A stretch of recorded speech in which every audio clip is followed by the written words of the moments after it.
इस वीडियो में हम लोग पढ़ने वाले हैं एक बहुत ही प्यारा सा पोयम जिसका नाम है आई रिमेंबर। मुझे याद है। इस है थॉमस हुड ने। ये जो पोयम है आई रिमेंबर इनके पोएट हैं थॉमस हुड। तो स्टार्ट करते हैं इस पोयम को। आई रिमेंबर मुझे याद है। रिमेंबर का मतलब होता है याद रखना या याद होना। मुझे याद है। द हाउस वो घर, वेयर आई वॉज बॉर्न वो घर जहाँ मैं पैदा हुआ था। यहाँ पे पॉइंट बता रहे हैं कि उन्हें याद है वो घर जहाँ वो पैदा हुए थे। The little window where the sun came peeping in at morn वो छोटी सी खिड़की, लिटिल विंडो छोटी सी खिड़की, where the sun came peeping in at morn. Morn का मतलब होता है मॉर्निंग, पीपिंग का मतलब होता है झांकना। उन्हें याद है एक छोटी सी खिड़की जहाँ से सन उन्हें झांका करते थे, पोएट को झांका करते थे। यहाँ पे कहने का मतलब है कि जब पोएट सोते थे अपने घर पे तो उनके घर में एक छोटी सी खिड़की थी, वहाँ से सन के रेस आते थे और उनके फेस में लगते थे तो उन्हें पता चल जाता था कि अब मॉर्निंग हो चुका है। यहाँ पे सन के बारे में बताया जा रहा है।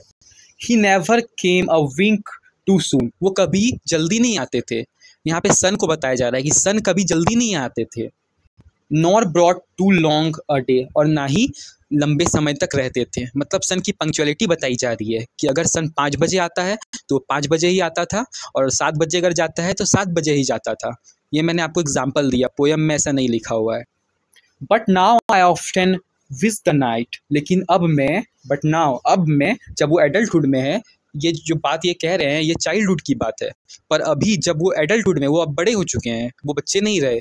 अब उन्हें आई ऑफ्टन विश द नाइट, अब वो क्या कर रहे हैं, उस रात को बहुत मिस कर रहे हैं, है ना। विश कर रहे हैं कि वो रात फिर से आ जाए और उसके बाद कभी सुबह ही ना हो, वो उसी रात मर जाए। Had borne my breath away, borne का मतलब होता है कैरी, पकड़ लेना। Had borne my breath away मेरी सांसें उसी वक्त चली जाती। वो पोइट ये विश कर रहे हैं। ओवरऑल इस स्टेंजा में पोइट हमें सन की पंक्चुअलिटी बताते हैं और बताते हैं कि उनके चाइल्डहुड में कैसे सन आते थे, उन्हें पिप्स करते थे और उन्हें अब एडल्टहुड में कितनी तकलीफ़ हो रही है कि अब वो एडल्टहुड में आना ही नहीं चाहते, वो उसी चाइल्डहुड में ही मर जाना चाहते थे। अब second stanza, second stanza of the poem. I remember मुझे याद है। The roses red and white मुझे याद है वो गुलाब के फूल जो रेड कलर के भी थे और वाइट कलर के भी थे। यहाँ पे पॉइंट बता रहे हैं कि उन्हें बचपन में रोजेस फ्लावर देखे हैं जिनका कलर रेड भी था और वाइट भी था, है ना।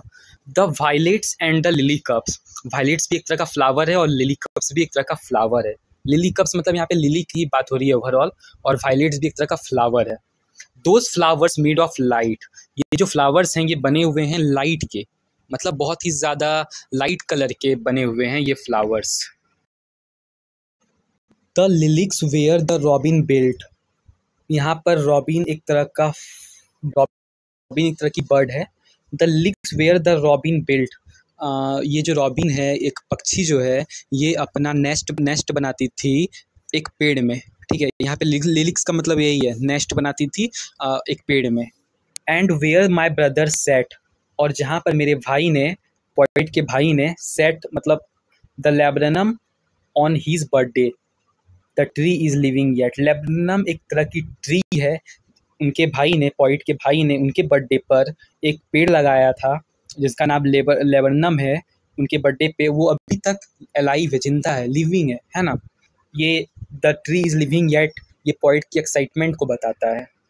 Going to study third stanza of the poem.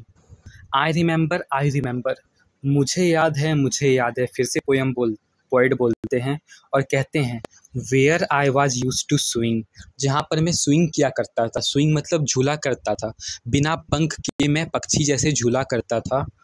And thought the air must रस एज फ्रेश, और एयर की हवा थी उन्हें पोएट को टच करके निकलती थी, उन्हें बहुत सुकून सा मिलता था, बहुत अच्छा लगता था।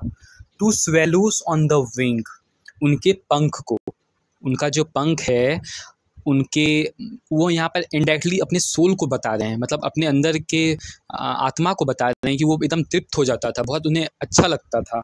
My spirit flew in feathers then, उनकी जो आत्मा है वो फ्ल्यू उड़ने लगती थी फेदर्स बन के, उनकी आत्मा पंख बन जाती थी और उड़ने लगती थी। That is so heavy now, पर अब वो हैवी हो गया है। वो जो सोल झूमा करता था कभी, वो अब हैवी हो गया है, बहुत भारी सा हो गया है।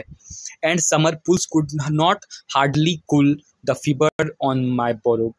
यहाँ पे पॉइंट कह रहे हैं कि अब कोई भी समर पूल, गर्मियों में जब आप नहाने जाते हो स्विमिंग पूल पर, तो वहाँ की पानी बहुत ठंडी रहती है, पर उनके गर्म दिमाग को अब वो समर पूल भी ठीक नहीं कर पा रहे हैं।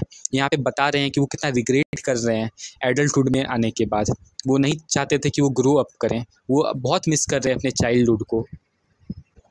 यहाँ पर ब्रो मतलब हेड है।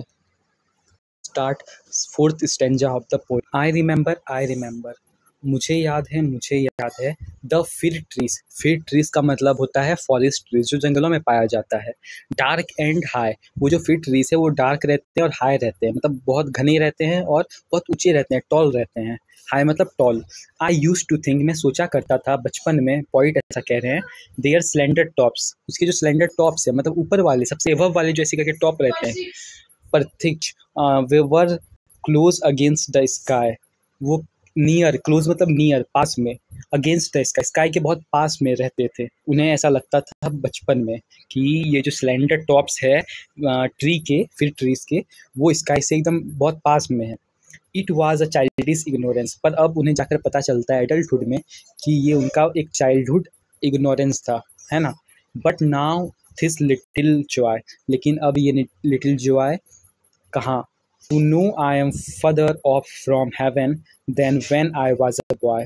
अब मैं स्वर्ग से काफ़ी दूर चला गया। मैं जब बचपन में छोटा था, एक लड़का था, बच्चा था, तो मैं स्वर्ग में था, लेकिन अब मैं नर्क में आ चुका हूँ, अब मैं बहुत दूर हो चुका हूँ स्वर्ग से। इसी पोएम में ये पोएट यही बताना चाहते थे।